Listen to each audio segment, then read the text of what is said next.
dahsyat Engkau Tuhan, pencipta segala yang ada, dulu, sekarang, sampai selamanya. Hanya Engkau Tuhan, tak terselami pikiranmu, tak terukur panjang setiamu, dulu, sekarang, sampai selamanya. Hanya Engkau Tuhan, ku sembah Engkau Yesus. Hanya Engkau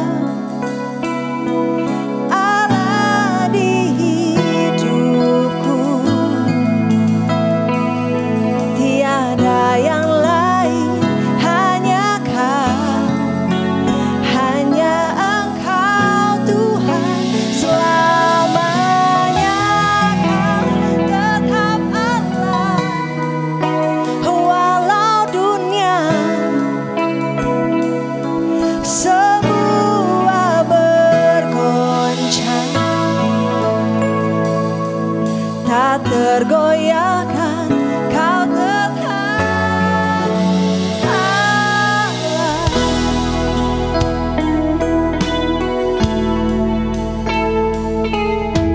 Tak terselami pikiranmu, tak terukur panjang setiamu.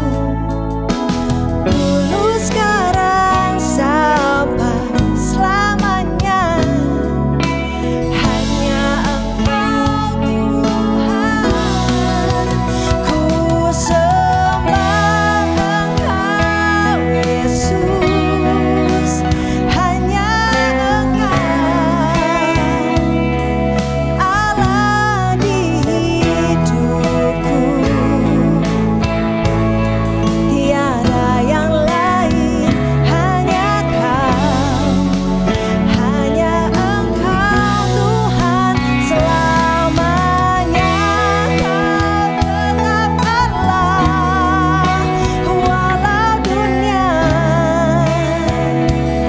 semua bergoncang, tak tergoyahkan, Kau tetap Allah. Ku sembah Engkau Yesus, hanya Engkau Allah di hidupku.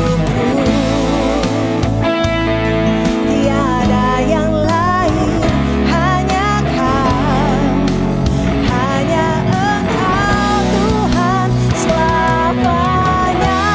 Kau tetap Allah, walau dunia semua bergoncang, tak tergoyahkan, Kau tetap Allah. Kau tetap Allah. Kau tetap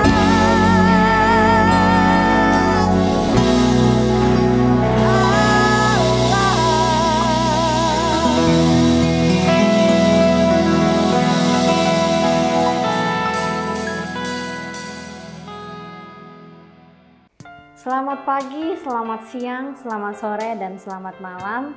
Kapanpun kalian menonton tayangan ini, selamat menikmati ibadah online hari ini. Sebelum kita mendengarkan firman Tuhan, mari kita berdoa. Tuhan Yesus, terima kasih untuk hari ini kami bisa menikmati setiap kebaikan-Mu. Sebentar lagi kami akan mendengarkan firman-Mu Tuhan. Kami berdoa untuk hamba-Mu yang akan melayani-Mu pada hari ini, untuk Pastor Firdi. Biar Tuhan urapi setiap perkataannya supaya bisa menjadi berkat bagi kami dan bisa menjadi rema bagi setiap kami. Dalam nama Tuhan Yesus kami berdoa dan mengucap syukur. Amin.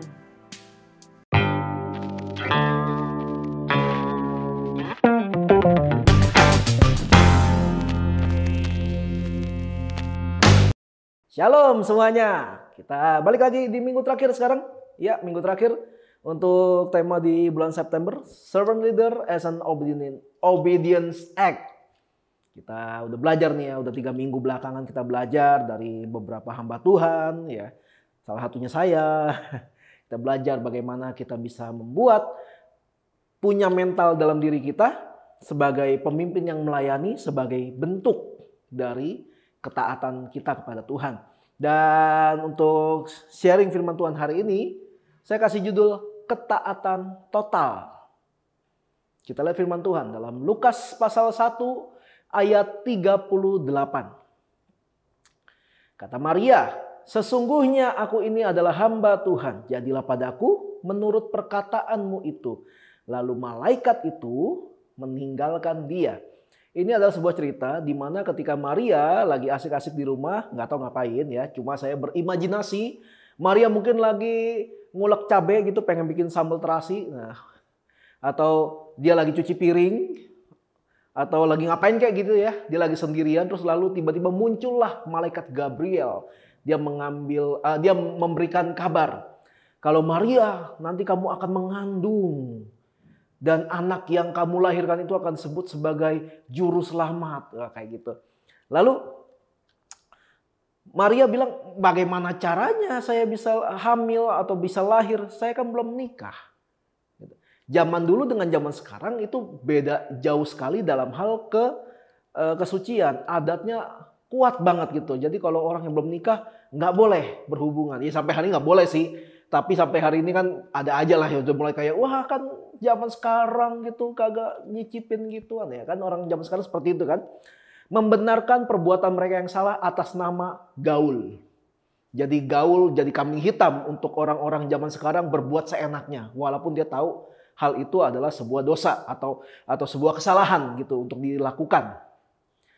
Banyak orang yang memilih untuk melakukan kesalahan seperti misalnya anak SD misalnya merokok, atau anak SMP berjudi, atau sebutin semua lah, pakai drugs segala macam. Mereka kalau tanya, mereka kebanyakan dari mereka akan kembali membalas atau kembali menuduh orang yang menyalahkan mereka gitu. Lagian gimana dong? Gue begini.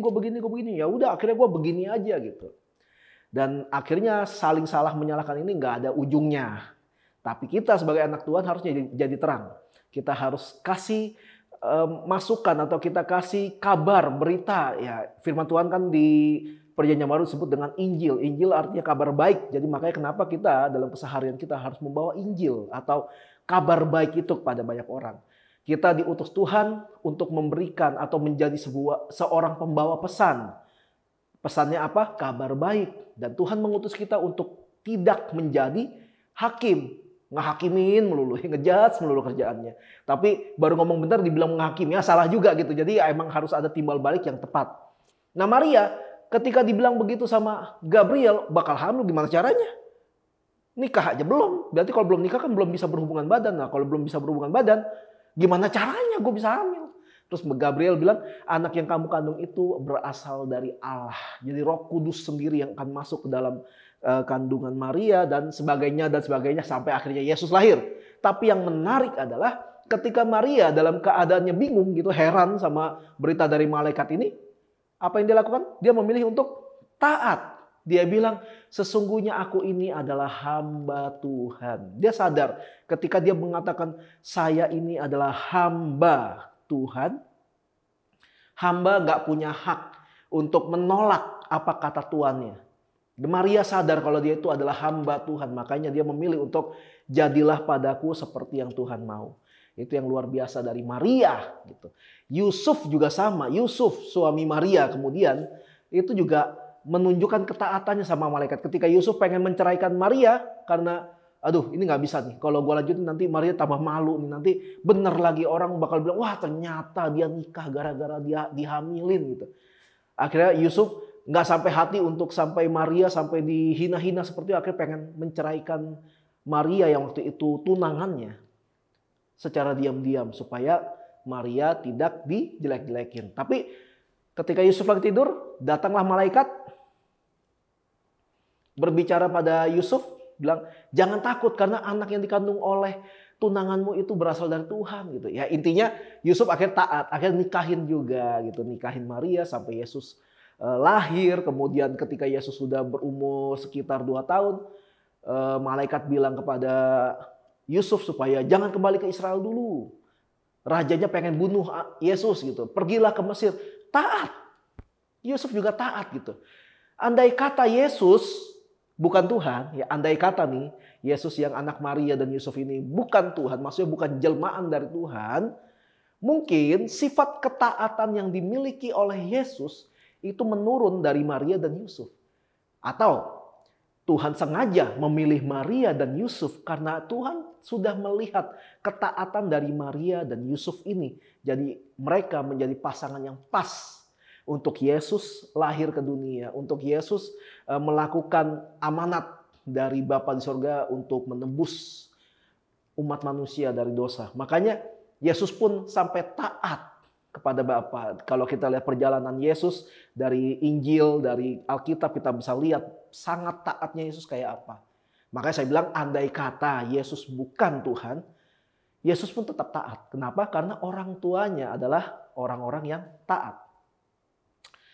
Ketaatan ibarat biaya yang diperlukan untuk bisa sampai kepada Bapa. Kalau boleh saya ibaratkan, ketaatan adalah sebuah mata uang atau sebuah syarat gitu, atau sebuah hal yang harus dilakukan, atau ya tadi persyaratan supaya kita bisa ketemu dengan Bapa atau supaya kita bisa menghadap sama Tuhan suatu hari nanti. Ya, karena sampai sekarang belum ada yang pernah bisa melihat Tuhan atau menghadap Tuhan ketika orang itu masih hidup. Bahkan yang udah mati aja belum tentu bisa ketemu dengan Bapa.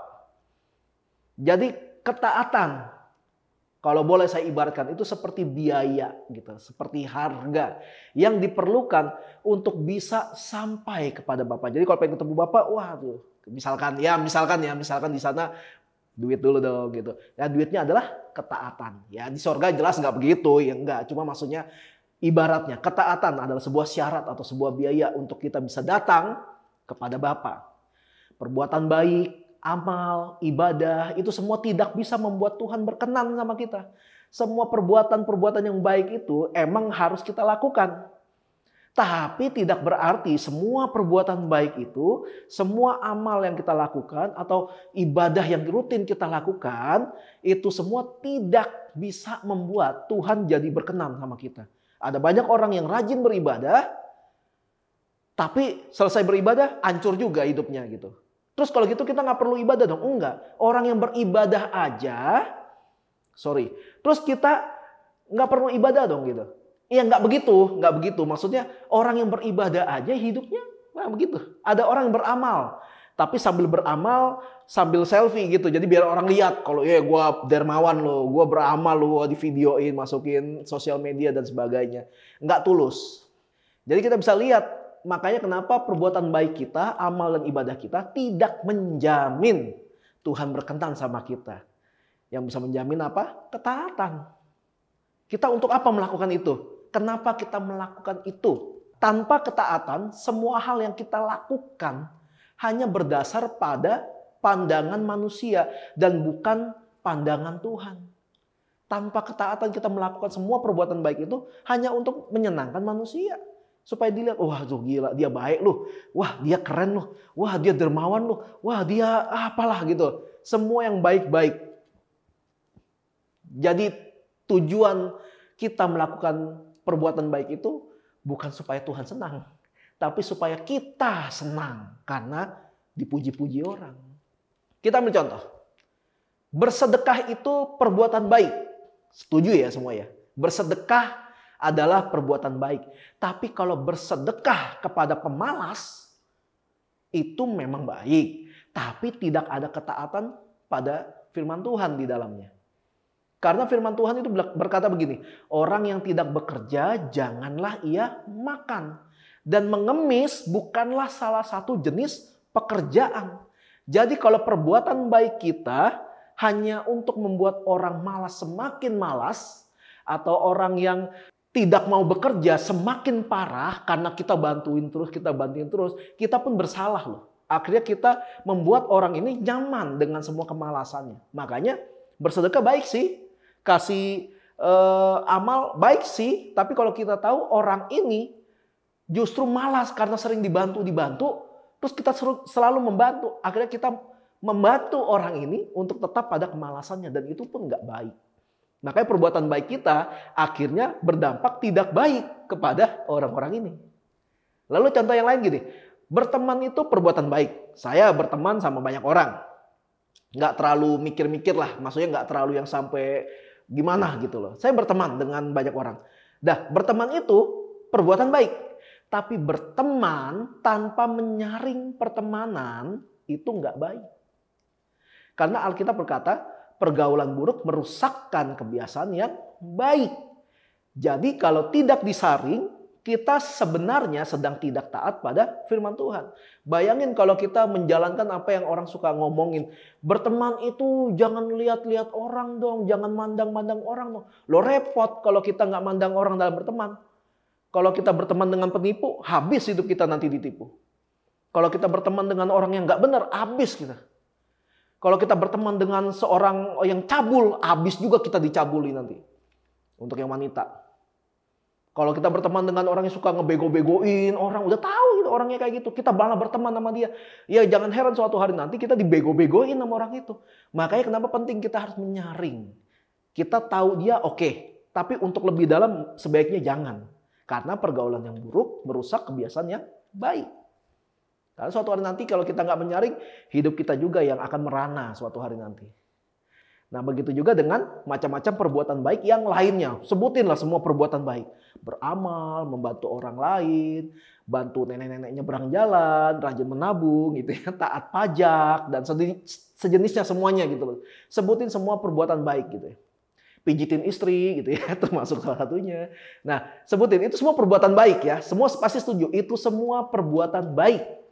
Tapi kalau kita selalu melakukan perbuatan baik, tapi malas berdoa, malas membaca firman Tuhan, malas beribadah, maka semua perbuatan baik kita itu tidak berguna. Terus kita nggak usah berbuat baik dong. Loh, ntar. Coba kita lihat firman Tuhan. Efesus pasal 2 ayat ke-8. Sebab karena kasih karunia, kamu diselamatkan oleh iman. Itu bukan hasil usahamu, tetapi pemberian Allah. Sampai sini paham? Kita diselamatkan oleh iman. Itu bukan hasil usahamu, tetapi pemberian Allah. Jadi artinya semua perbuatan baik kita tidak pernah menjamin kalau kita akan masuk dalam satu kategori orang yang diselamatkan atau untuk menerima keselamatan. Sekali lagi ya, bukan berarti jadi kita nggak usah dong berbuat baik. Buat apa kita berbuat baik kalau ternyata kita nggak diselamatkan? Loh, kita berbuat baik bukan supaya diselamatkan. Kita berbuat baik karena kita tahu sebagai orang percaya perbuatan baik adalah hasil dari ketaatan kita kepada Tuhan. Jadi bukan perbuatan baiknya yang menyelamatkan kita, tapi ketaatan kita sama Tuhan. Dalam ketaatan itu ada iman kepada Tuhan. Jadi orang taat pasti berbuat baik. Tapi orang yang berbuat baik belum tentu karena dia taat. Bisa jadi orang berbuat baik itu karena dia munafik aja gitu. Baik aja. Oh iya, gue bantu.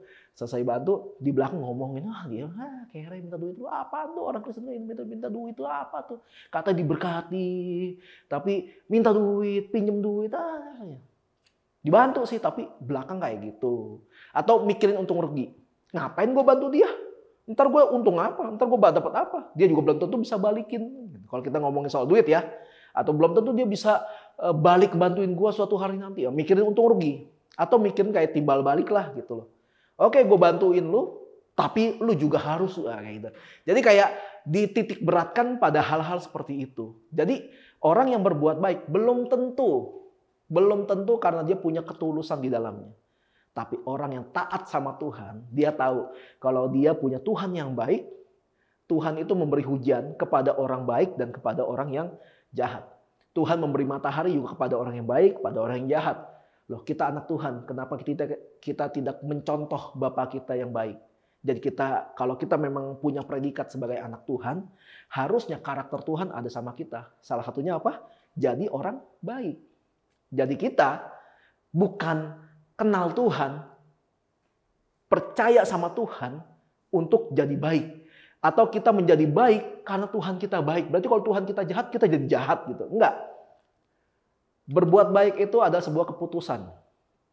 Jadi kita taat sama Tuhan dan bentuk ketaatan kita itu menghasilkan perbuatan-perbuatan yang baik. Kenapa? Tuhan disenangkan karena kalau dia bisa melihat ternyata anak-anak dia itu semuanya baik. Makanya Tuhan melakukan penciptaan selama 6 hari, semuanya dilihat, wah, dan Tuhan melihat semuanya itu baik, kemudian Tuhan memberkatinya. Jadi kalau ada yang mau diberkati, gue pengen diberkati Tuhan, nah jadilah orang baik dulu. Orang jahat bisa gak sih banyak duit? Bisa, dengan kejahatannya. Tapi hidupnya kan pasti dicaci orang kan. Iyalah duitnya banyak, ngerampok, nodong, malak gitu ya. Tapi kalau orang baik, oh pantesan lah dia diberkati, dia baik, makanya juga Tuhan perhatiin dia gitu kan. Lebih enak mana kan? Jadi sekali lagi perbuatan baik tidak menjamin kita akan menerima keselamatan. Tapi karena kita diselamatkan, karena lewat karya penebusan Tuhan di kayu salib, kita sadar kalau kita harus memiliki karakter yang baik juga. Seperti Yesus adalah Tuhan yang baik. Seperti itu. Lalu kita lihat dalam Yohanes pasal 11 ayat yang ke-16 berkata begini, lalu Thomas yang disebut Didimus berkata kepada teman-temannya, yaitu murid-murid yang lain, marilah kita pergi juga untuk mati bersama-sama dengan dia. Maksudnya bukan berarti dia pergi, mati yuk, mati yuk, yuk pergi yuk, ngapain? Ya mati gitu. Enggak gitu, enggak. Maksudnya si Thomas ngajak supaya ya udahlah, pergilah, yuk. Kalau sampai mati ya udah, gitu. Kayak gitu ya. Nah, Thomas itu disebut Didimus. Didimus itu maksudnya kembar. Jadi Thomas ini anak kembar sebenarnya. Saat semua murid yang lain heran sama keputusan Yesus waktu itu untuk menyembuhkan Lazarus. Lazarus itu dibilang lagi sakit keras gitu. Mungkin demam tinggi, mungkin apa, pokoknya mengancam nyawa gitu. Yesus sengaja malah lama-lamain di sana gitu. Akhirnya Lazarusnya keburu mati. Nah, ketika Lazarusnya mati, Yesus baru jalan gitu. Terus orang-orang bingung, Lazarus udah mati Tuhan. Gak apa-apa, kita ke sana justru supaya kemuliaan Tuhan dinyatakan. Terus ketika semuanya bingung, Thomas yang berani ngomong ini, ayo jalan aja. Kalau emang harus mati, ya udahlah, kita matilah bersama Yesus, kita mati gitu ya, misalnya gitu. Kita hidup, kita mati untuk Yesus kayak gitu ya. Mungkin dia radikal sekali. Thomas ini radikal banget gitu. Nah, Thomas walaupun dia bingung gitu, ya kenapa udah mati kita baru jalan, Tuhan kemarin masih hidup, ya walaupun sekarat nggak jalan. Tapi ya udahlah, akhirnya Thomas memilih untuk taat. Walaupun harus sampai mati, walaupun ada kemungkinan mengikut Yesus bisa membuat dia terbunuh. Thomas memiliki ketaatan itu, Thomas memiliki karakter orang taat dalam cerita ini, dalam yang tertulis di Alkitab, dalam kisah ini gitu.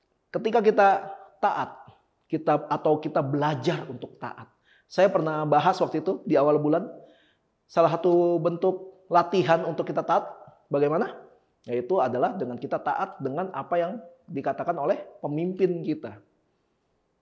Bukan berarti ya saya udah tahu semuanya di sini dewasa semua, jadi udah paham yang harus ditaati itu yang model kayak gimana. Nggak mungkin ya, kamu besok bawa upeti 40 juta ya bos saya, kamu harus taat gitu. Enggak, yang itu enggak ya. Itu bukan pemimpin, itu perampok. Tapi ketika dibilang, kita ada Bible study nih, hadir ya taatlah, hadir. Kita bakal jalin puasa nih buat bangsa dan negara, taat walaupun ada sakit mah gitu kan. Ada suka orang ngeles-ngeles supaya nggak puasa karena sakit mah kan. Atau, kamu bantuin ini ya pelayanan gini gitu. Pokoknya gitulah, taat. Nah, di situ bentuk ketaatan. Kalau kita sama yang manusia, sama yang kelihatan aja kita nggak mau belajar taat, mustahil kalian mengaku kalau kalian taat sama Tuhan. Nah, ketika kita mulai mengambil keputusan untuk taat sama Tuhan atau taat juga sama pemimpin di tempat di mana kita beribadah, kita sedang membangun sesuatu yang namanya integritas. Karena kalau ketaatan kita sudah terbangun, kita punya integritas, kita nggak akan mudah untuk digoncangin sama banyak-banyak perdebatan, banyak-banyak perselisihan. Karena kita tahu yang harus kita lakukan yang mana. Dan itu semua dimulai dari ketaatan. Ketaatan boleh dibilang seperti akar yang membuat sebuah pohon itu kuat. Kalau kita berada dalam satu kondisi yang kita nggak ngerti gitu, kenapa ya harus begini, kenapa ya begitu, kenapa gini, ya, berdebat sendiri gitu dalam hati. Kalau firman Tuhan sudah berkata demikian, kalau firman Tuhan udah bilang pergi gitu ya, pergi jadikan semua bangsa muridku, lalu kita kayak berargumen gitu, mana bisa, gua kan introvert, mana bisa gua ketemu orang. Tapi firman Tuhan ngomong kayak gitu, terus gimana dong? Ya taat, lakukan karena firman Tuhan sudah berkata seperti itu. Lakukan saja. Seperti Thomas. Thomas itu kan pertama dia anak kembar. Di awal kembarannya nggak pernah dibahas. Yang kedua, dia itu, ya nggak ada urusannya juga dia mau kembar apa enggak ya. Nah, Thomas adalah orang yang bilang berani mati buat Tuhan di kisah tentang membangkitkan Lazarus itu. Dan Thomas juga orang satu-satunya murid yang enggak percaya ketika Yesus bangkit. Di saat semua murid pada bilang, gua ketemu Yesus, gua nggak percaya. Sebelum gua cucukin tangan gua ke lubangnya yang bekas paku Yesus itu, gua nggak percaya. Atau gua cucukin tangan gua ke lambungnya yang ditusuk itu, gua nggak percaya kalau Yesus bangkit. Karena kalau nggak ada lubangnya pasti bukan Yesus dong, itu kan paku gitu. Akhirnya Yesus hadir, tiba-tiba nongol. Ketika Thomas disuruh, coba pegang. Ya, Thomas pegang. Ketika benar, baru Thomas ngeliat. Dia sampai di situ ada kejadian yang sangat mengharukan. Yaitu ketika Thomas mencucukkan jarinya ke lubang di tangan Yesus itu, Thomas langsung dengan haru bilang, ya Tuhan dan Allahku, sampai sujud. Saya percaya Thomas menangis saat itu karena ternyata beneran loh Yesus itu bangkit gitu. Artinya apa? Artinya Thomas adalah tipe orang yang realistis tapi juga pemberani. Dia realistis. Ya, kalau mati ya udah mati, selesai. Mana mungkin bisa bangkit. Tapi ketika dia melihat Yesus bangkit, dia sadar ternyata Tuhan mampu membangkitkan Yesus dari kematian. Maka saat itu imannya diperbaharui. Dan Thomas salah satu orang yang berani mengabarkan Injil. Sampai matinya aja dia mengalami kematian yang nggak enak hanya untuk menyebarkan Injil. Dari kisah Lazarus kita bisa belajar. Semua yang terlambat menurut manusia. Kan udah terlambat tuh, Lazarus udah mati kan. Semua yang terlambat menurut manusia belum tentu terlambat untuk Tuhan. Taat aja, percaya aja. Thomas mungkin juga heran gitu ya sama keputusan Yesus gitu. Kenapa harus ditunda? Kenapa harus nunggu 3 hari lagi? Akhirnya Lazarus mati. Mungkin Thomas juga heran gitu. Tapi seperti Maria, walaupun nggak paham kenapa Yesus lakukan itu, tapi karena yang ngasih perintah adalah Tuhan Yesus sendiri, dia nurut. Ya udah, nurut aja. Sometimes kita berada dalam satu posisi yang kayak gimana ya? Aduh, gimana ya? Ya udah, taat aja. Taat aja. Apakah di sini ada yang bisa seperti itu? Seperti Thomas, seperti Maria, seperti Yusuf gitu? Nggak paham sih. Aduh, ya udahlah, taat aja gitu. Atau justru malah lebih sering memberontak. Karena menurut kalian nggak mungkin lah, itu nggak mungkin gitu. Yesus bilang, berbahagialah orang yang tidak melihat namun percaya. Kadang-kala kita sebagai anak Tuhan kan kita nggak bisa menyelami pikiran Tuhan ya. Pikiran Tuhan kan benar-benar kayak ya ampun, luas banget gitu. Kita manusia nih udah ada otak tapi dikasih tengkorak juga. Agak sulit buat memahami pikiran Tuhan yang segitu luasnya. Kadang-kadang kita jadi bingung gitu kan. Ah, yang benar sih, masa sih bisa, masa sih gitu. Akhirnya makanya kenapa Tuhan memodali kita dengan yang namanya iman. Ketika kita punya iman sama Tuhan, iman ini sebenarnya menghasilkan ketaatan. Ketaatan menghasilkan integritas. Integritas menghasilkan karakter. Karakter menghasilkan kebiasaan. Kebiasaan menghasilkan budaya. Budaya menghasilkan generasi. Keren gak tuh bahasa gue? Baru dapat itu.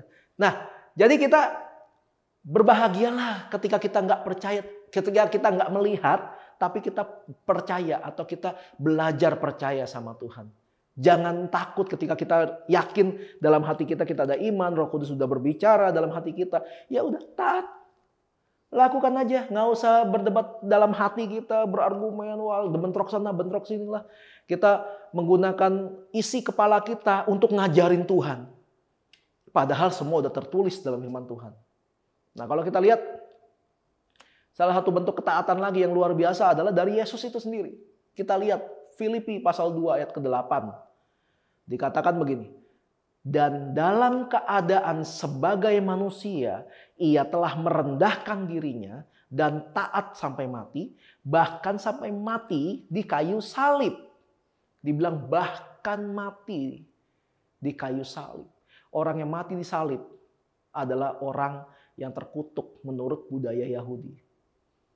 Orang yang matinya berwibawa atau matinya layak adalah orang yang mati ya udah mati aja terus dikubur, ada upacara pembawaan mayatnya dan sebagainya. Tapi orang yang mati di salib adalah orang-orang yang terkutuk gitu, yang hidupnya jahat banget. Dan kita tahu Yesus nggak pernah berbuat jahat, Yesus malah sering menyembuhkan orang, membantu orang, dan sebagainya. Tapi harus mati dan diperlakukan seperti seorang penjahat. Tapi Yesus tetap taat walaupun Taman Getsemani. Dia berargumen sama Bapa, kalau boleh lalukan cawan ini Tuhan. Tapi janganlah kehendakku, melainkan kehendakmu yang jadi. Itu Yesus saya udah kasih contoh taatnya. Lah kita gimana? Gitu. Sekali lagi, kita gimana? Ada yang mampu nggak untuk taat seperti Yesus taat? Nggak usah ngomong soal sampai mati dulu deh. Nggak usah lah, nggak usah ngomong. Gue berani taat sama Tuhan sampai mati, gue juga berani. Ya nggak usah gitu dulu. Nggak usah. Berapa banyak yang karena sibuk dan capek akhirnya beralasan untuk nggak baca Alkitab dan berdoa. Sampai lama banget. Terakhir baca Alkitab kapan sih? Terakhir doa kapan sih? Kenapa nggak dilakukan? Ya habisnya sibuk, habisnya capek gitu. Saya nggak tahu ya kalau Tuhan misalnya iseng gitu, gatal gitu sama kita, atau Tuhan jahat misalnya gitu ya. Suatu hari kita tiba-tiba nggak bisa napas. Lalu kita berdoa sama Tuhan, Tuhan kenapa ini? Terus Tuhan bilang, astaga gue lupa, sorry, gue kasih napas lagi. Sorry, soalnya gue capek, dia sampai lupa kasih lu napas gitu. Ya jelas Tuhan nggak begitu, jelas sekali Tuhan kita nggak begitu, nggak. Tuhan bukan pendendam, enggak. Tapi gini, ketika kita mau belajar taat, walaupun capek gitu, lakukan bagian kita. Banyak orang membuat alasan demi alasan untuk membenarkan perbuatannya yang salah. Saya nggak berani ngomong tentang dosa ya, karena siapa saya? Saya nggak bisa mengklaim ini dosa, itu dosa. Enggak, itu bagian Tuhan. Even di depan mata saya gitu, misalnya ada orang yang main judi, mabok gitu. Saya nggak punya hak untuk bilang, dosa lu, nggak bisa. Itu keputusannya Tuhan. Tapi kalau nanya, salah apa enggak? Nah, saya bisa. Gitu. Rokok, dosa apa enggak? Nggak tahu. Rokok, salah apa enggak? Iya, jelas salah. Mabok, dosa apa enggak? Nggak tahu. Mabok, salah apa enggak? Ya salah, mabok. Ya, organ-organ bisa rusak. Gitu. Perbuatannya salah.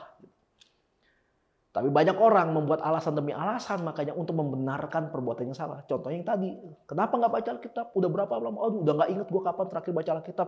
Kenapa nggak baca? Sibuk. Gara-gara sibuk, capek. Gitu. Justru kalau kita mau belajar taat sama Tuhan, harusnya ketika disadarin, lu terakhir baca Alkitab kapan? Aduh, gue udah lama banget. Nah, ketika disadarin itu, ya contohnya soal baca Alkitab tadi, ya langsung gitu baca Alkitab itu. Ya bentar doang, ya udah satu pasal deh. Yang penting lu mulai. Jangan tunggu gua tenang dulu, tunggu gua punya waktu dulu, tunggu gua tentram dulu. Keburu Yesus datang lu nggak baca Alkitab. Baru udah tenang nih. Oke, gua baca baru buka Yesus datang. Puas. Orang-orang yang taat semua diangkat, lah kita kagak. Kenapa? Karena menunda-nunda dengan alasan demi alasan untuk membenarkan perbuatan kita yang salah. Lagian ya, ketika kita diingetin untuk baca Alkitab, kita nggak segera baca Alkitab nih misalnya. Kenapa sih nggak segera baca Alkitab? Emang berapa lama sih palingan baca Alkitab? Satu pasal gitu loh. Apalagi kalau pasalnya pasal di Mazmur ya. Karena Mazmur ada satu pasal cuma 5 ayat gitu. Berapa lama sih palingan baca Alkitab? Baca Alkitab itu nggak ada 1/4 waktu yang kalian pakai buat nonton TikTok. Nggak ada 1/8 waktu yang kalian pakai buat main game. Nggak ada. Ya Tuhan nggak pernah minta kalian serahkan waktu kalian setengahnya dalam satu hari hanya untuk berdoa dan baca Alkitab. Enggak kan? Cuma dibilang baca Alkitab, renungkan itu siang dan malam. Renungkannya siang malam, bukan bacanya siang malam. Harusnya nggak susah ya. Ini balik lagi masalah kebiasaan. Kalau kita nggak pernah membangun kebiasaan kita, kerohanian kita nggak pernah dibangun, akibatnya ya kita akan sangat mudah untuk melupakan kewajiban kita sebagai anak Tuhan. Akhir zaman ini ngeri loh penyesatannya. Kalau kita malas baca Alkitab untuk dapat hikmat dan malas berdoa untuk mendapat tuntunan Roh Kudus, kan kita berdoa ngobrol sama Tuhan kan? Siapa yang berani jamin kita bisa lolos dari penyesatan? Jangan-jangan sekarang ini kita lagi terima penyesatan nih. Kita nggak sadar aja nih kalau lagi disesatin. Bisa aja kan? Karena penyesatan itu kan membuat kita berpikir yang kita lakukan ini benar. Padahal salah. Gara-gara apa kita bisa kena penyesatan? Ya gampang. Karena nggak punya hubungan yang benar sama Tuhan. Yesus itu mendapat gelar Rabi. Kalau kalian baca di Alkitab, Yesus dipanggil juga Rabi, gitu. Artinya guru. Nah, Rabi itu bukan sekedar guru yang dipanggil guru gitu. Enggak, Rabi ada sebuah gelar formal yang diberikan karena dia sekolah atau menempuh pendidikan untuk mendapat gelar itu. Boleh dibilang Yesus tuh sudah master of theology gitu. Padahal Yesus itu firman itu sendiri. Yesus itulah firman, apa yang ada di Alkitab yang kita baca itulah dari Yesus. Tapi dia tetap harus belajar, harus sekolah untuk mendapatkan gelar itu supaya layak di mata manusia. Padahal dia nggak perlu melakukan itu. Yesus yang adalah firman aja, dia taat ketika dia jadi manusia. Dia sekolah gitu, walaupun dia udah tahu semua isinya, mungkin kayak, udah tahu semua. Mungkin dibilang orang yang suka ngadu-ngadu, lu udah baca Alkitab udah berapa kali bolak-balik lu? Gua udah 4 kali. Gua dong 8. Terus dia bilang, gua 15. Yesus bilang, lah gua yang nulis itu semua. Yesus udah tahu semua isi Alkitab. Orang dia kok isinya itu ya dia gitu. Kita jangan beralasan macam-macam untuk tidak baca Alkitab. Ya taat aja. Bosen kok abisnya baca Alkitab ngantuk. Ya iyalah, nggak dibiasain. Kalau dibalikin ke gue malah bosen main game gitu ya. Atau gue malah bosen buat baca novel atau sebagainya gitu. Kenapa? Karena nggak terbiasa memang. Terus yang main game salah? Ya nggak salah. Main game, lihat TikTok, lihat sosial media. Gue juga lihat sosial media sampai hari ini gitu ya. Tapi bukan soal itu. Jangan sampai semua kegiatan yang kita lakukan sampai melupakan siapa kita. Siapa kita? Prediksi. Bukan. Kita ini siapa gitu di mata Tuhan. Kita anak Tuhan. Kita punya tanggung jawab, kita punya beban untuk kita lakukan. Kalau kita mau membawa amanat agung, pergi jadikan semua bangsa muridku. Gimana kita mau muridin? Lah kita aja masih bego, nggak pernah baca Alkitab. Tapi bukan berarti itu jadi alasan untuk tidak memuridkan. Justru kalau kita mengambil beban ini, kita menaruh hatinya Tuhan dalam hati kita pasti mau cari tahu dong. Masa kita nggak mau cari tahu sih? Saya punya istri, Livi, doyan masak dari pertama kali dia nggak bisa masak sampai dia bisa masak sampai hari ini. Kalau gue lihat tutorial masak di YouTube, gue lihat videonya. Lah, istri gue kalau lihat tutorial video, dia lihat description-nya, dia lihat komentar-komentarnya, dia lihat pembanding. Gila, detail banget dia. Kenapa? Niat. Dulu mah nggak begitu. Dulu nggak gitu. Begitu dia tahu nikmatnya masak, baru dia detail banget. Nah seperti itu kalau kita mau cari Tuhan gitu. Kalau kita tahu nikmatnya membaca Alkitab, kita akan terus mencari Tuhan. Ya tapi jangan sampai lupa bekerja ya. Kita akan tahu rasanya enaknya ketika kita punya hubungan yang baik sama Tuhan. Pekerjaanmu penting? Iya. Tapi bukan berarti baca Alkitab jadi nggak penting. Sekolahmu penting? Betul. Tapi bukan berarti doa jadi nggak penting. Keluargamu penting? Setuju. Tapi bukan berarti persekutuanmu dalam ibadah jadi nggak penting. Semuanya itu hanya masalah mengatur waktu dan disiplin. Ini minggu terakhir untuk tema Servant Leader as an Obedient Act. Ada yang sudah melakukannya? Ada yang sudah melaksanakan aksi ketaatan sebagai pemimpin yang melayani? Ada yang udah nunjukin belum? Wah, gue pemimpin yang dipilih Tuhan nih. Setidaknya ngapain kayak gitu ya, ketemu orang, ngobrol gitu. Gue punya kebiasaan ketemu orang, ngobrolnya sih ngobrol yang ya random gitu. Tapi ujung-ujungnya akan membahas firman. Itu kebiasaan gue. Boleh dicontoh, boleh ditiru? Sangat boleh. Yang penting kita mulai dulu. Takut salah mulainya gimana? Loh, kalau kita nggak pernah mulai, kita nggak akan pernah tahu kita salah apa enggak. Nah, kalau kita ternyata waktu kita mulai dan itu kita melakukan kesalahan, iya dikoreksi, diperbaiki, dibenerin. Jadi kalau kita nggak pernah mulai, kita nggak pernah tahu kita ini salah apa enggak, apa yang mau kita capai, apa yang mau kita dapetin dari sesuatu yang kita aja nggak mau mulai gitu loh. Gua harap sih semuanya udah melakukan itu semua, udah melakukan aksi ketaatan sebagai pemimpin yang melayani. Saya udah melihat anak-anak sini ada yang sudah membantu ibu-ibu nyebrang jalan gitu ya, membantu toko-toko buka di mall. Lebay ya. Gua harap sih kalian udah melakukan itu semua gitu. Karena kalau ketaatan dan kerendahan hati tidak dibiasakan sejak sekarang, nanti ketika datang masa-masa sukar, iman kita jadi gampang digoncang. Kenapa? Karena kita nggak pernah belajar untuk taat sama Tuhan. Jadi disenggol dikit, oh yaudah, jiper. Ketaatan dan kerendahan hati kalau nggak pernah dilatih dari sekarang ini, gampang banget digoncang. Akhirnya hidup kita akan penuh dengan kekhawatiran. Kita khawatir terus seperti benih yang jatuh di semak belukar. Tumbuh sih, tumbuh, tapi dijepit sana sini akhirnya mati juga. Kenapa? Karena dijepit, nggak kuat, akarnya nggak kuat. Kenapa akarnya nggak kuat? Karena nggak ada pondasinya, karena nggak ada dasar yang kuat, yaitu firman Tuhan. Caranya kita bisa punya pondasi kuat, ya cuma bisa dengan baca Alkitab. Tapi orang-orang yang sudah membiasakan dirinya untuk hidup taat dan rendah hati, mau digoncang pakai gempa 9,5 skala Richter kayak gitu ya, dia tetap berdiri teguh, dia tetap kuat. Karena dasarnya udah kuat, dasarnya itu firman Tuhan, udah kuat.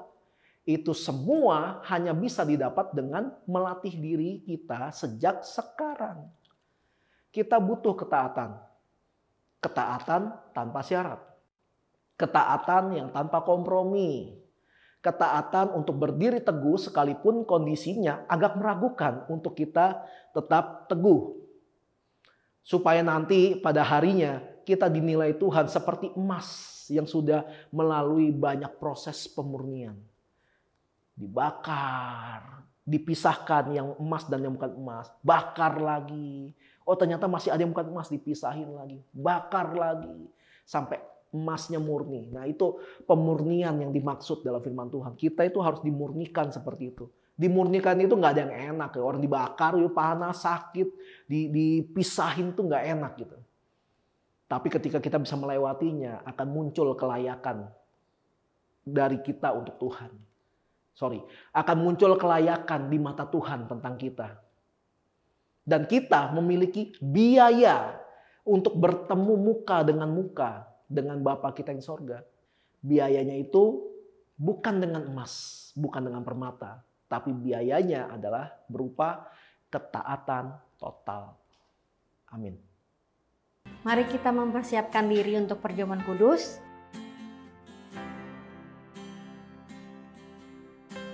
Mari kita angkat roti di tangan kanan kita. Demikian firman Tuhan, sebab apa yang telah kuteruskan kepadamu telah aku terima dari Tuhan, yaitu bahwa Tuhan Yesus pada malam waktu ia diserahkan mengambil roti dan sesudah itu ia mengucap syukur atasnya, ia memecah-mecahkannya dan berkata, inilah tubuhku yang diserahkan bagi kamu, perbuatlah ini menjadi peringatan akan aku. Yang percaya kalau roti di tangan kita ini adalah lambang persekutuan kita dengan tubuh Kristus, kita makan dalam nama Tuhan Yesus.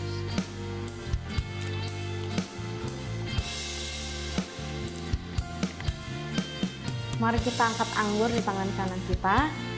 Demikian juga ia mengambil cawan sesudah makan lalu berkata, cawan ini adalah perjanjian baru yang dimateraikan oleh darahku. Perbuatlah ini setiap kali kamu meminumnya menjadi peringatan akan aku. Yang percaya kalau anggur di tangan kita ini adalah lambang persekutuan kita dengan darah Kristus, kita minum dalam nama Tuhan Yesus.